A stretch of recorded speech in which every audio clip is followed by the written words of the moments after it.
Law commission के chairman justice Rituraj Awasthi ji से हमने मुलाकात किया है और हमने उनसे रिक्वेस्ट किया है कि आप यूनिफॉर्म सिविल कोड या कॉमन सिविल कोड की बजाय इंडियन सिविल कोड का ड्राफ्ट बनाइए।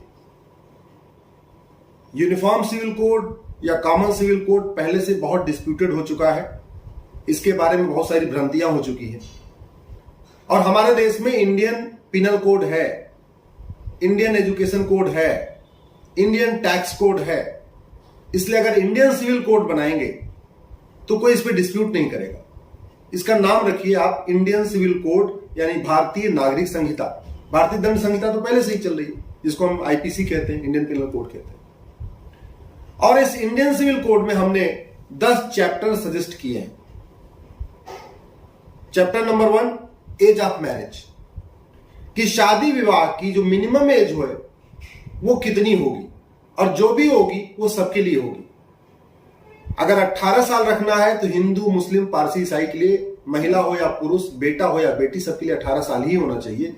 किसी की 9 साल नहीं होना चाहिए।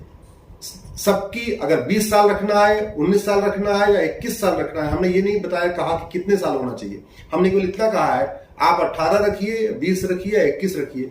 लेकिन चैप्टर नंबर 1 में एज ऑफ मैरिज को आप डिफाइन करिए और वो सबकी ओपिनियन आ ही रही है, चूंकि सब लोग अपना अपना सुझाव देख ही रहे हैं। लेकिन जो कुछ भी एज ऑफ मैरिज होनी चाहिए वो सबके लिए हो, एक समान होनी चाहिए। दूसरा हमने कहा इसमें आप chapter number 2 procedure of registration रखिए। शादी हुई उसके तुरंत बाद शादी का रजिस्ट्रेशन अनिवार्य होना चाहिए और वो शादी का जो रजिस्ट्रेशन का प्रोसेस है, जो प्रोसीजर है, वो भी सबके लिए एक समान होना चाहिए।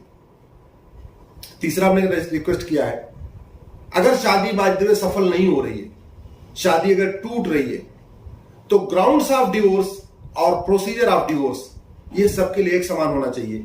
इसलिए आईसीसी में इंडियन सिविल कोड का जो तीसरा चैप्टर आप रखिए, grounds of divorce and procedure of divorce. भाई ट्रिपल तलाक भले खत्म हो गया, लेकिन तलाके हसन, तलाके एहसन, तलाके बाइन, तलाके किनाया ये आज भी चल रहे हैं। एक तरफा होते हैं, एसएमएस के जरिए हो रहे हैं, व्हाट्सएप के जरिए हो रहे हैं, ईमेल के जरिए हो रहे हैं, कुरियर के जरिए हो रहे हैं, पोस्ट ऑफिस के जरिए हो रहे हैं, चिट्ठी भेज के। ये बंद होना चाहिए। भारत की परंपरा बिल्कुल अलग है। भारत में तो नारी तो नारायणी कहते हैं, भारत में तो गृहिणी कहते हैं। गृहिणी मतलब जिसका पूरा गृह रेडी हो उसको गृहिणी कहते हैं। तो इसलिए ये जो भारतीय दंड संहिता है ये भारत की संस्कृति के अनुरूप बनना चाहिए, भारत की हमारी जो पद्धति है उसके अनुरूप बनना चाहिए। तो इसलिए तीसरा इसमें चैप्टर रखिए आप, grounds of divorce and procedure of divorce. जो भी ग्राउंड्स ऑफ डिवोर्स हो, अगर बाजपन के आधार पे डिवोर्स होना है, कोड होने पे डिवोर्स होना है, नपुंसकता के आधार पे डिवोर्स हो सकता है, जो भी ग्राउंड्स हो वो सबके लिए कॉमन होना चाहिए, हिंदू, मुस्लिम, पारसी, ईसाई के लिए। और जो प्रोसीजर ऑफ डिवोर्स हो वो भी सबके लिए कॉमन होना चाहिए। अगर पहले म्यूचुअल आपस में सहमति बनाना है वो भी सबके लिए एक जैसा होना चाहिए। कोर्ट के जरिए उसके बाद कोर्ट में जाना है वो भी एक जैसा होना चाहिए, लेकिन होना चाहिए सबके एक लिए।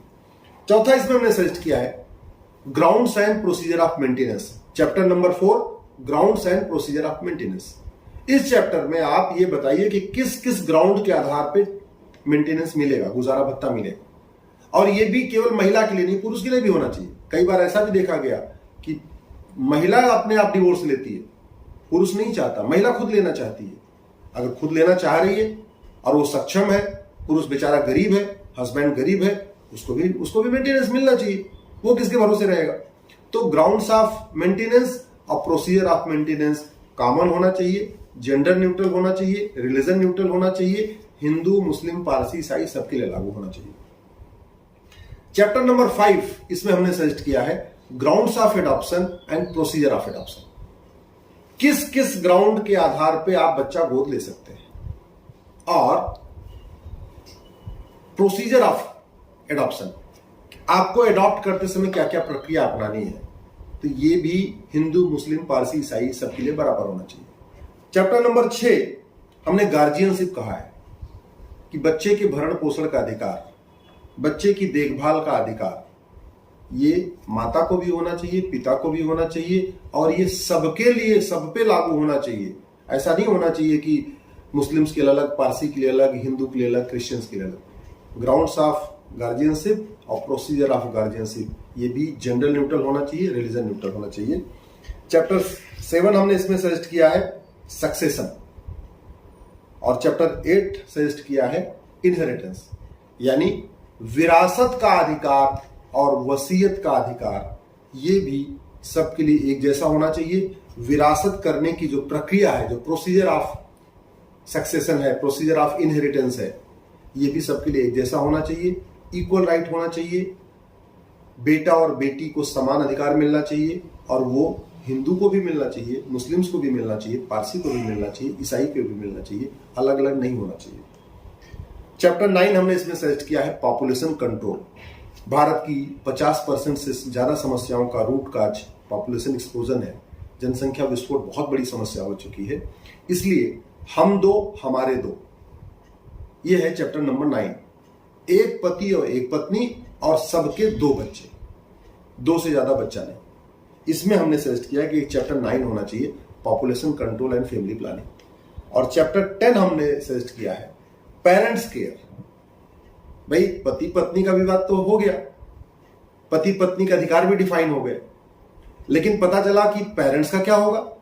आज की डेट में पति पत्नी तो आराम से तलाक भी ले लिए, अलग भी हो गए, रह भी रहे हैं, बच्चों का भी सब मामला सेटल हो गया, बच्चों को कितनी मेंटेनेंस मिलेगी वो भी डिफाइन हो गया।